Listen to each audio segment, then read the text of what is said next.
ada rasa itu. Ya, dan setelah ditanya, ternyata temannya ini lagi sibuk atau HP-nya mati. Nah, pada hari ini kita akan belajar tentang prasangka baik. Nah, prasangka baik itu bisa disebut dengan husnuzon. Oke. Oke. Pada hari ini kita akan belajar tentang husnuzon atau prasangka baik. Nah, ada tuh tujuan pembelajaran pada hari ini. Yang pertama itu apa sih itu prasangka baik dan bagaimana bentuk-bentuknya dan cara implementasikannya setiap hari. Ini ibu punya gambar. Di sini terdapat dua prasangka. Yang pertama itu husnuzon dan suudzon. Husnuzon itu prasangka baik, namun suudzon itu prasangka buruk.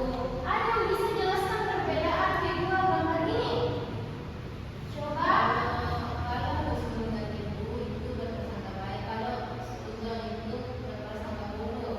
Apa yang kita rasakan ketika kita berprasangka baik?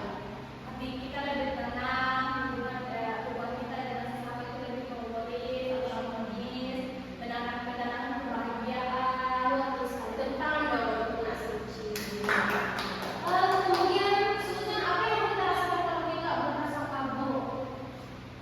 saya itu. Prasangka suci.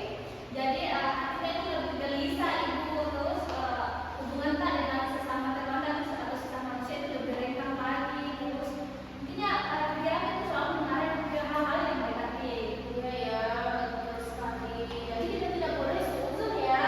Iya, Karena Allah itu sangat tidak menyukai seseorang ketika kita bersuudzon tanpa mengetahui aslinya ya itu.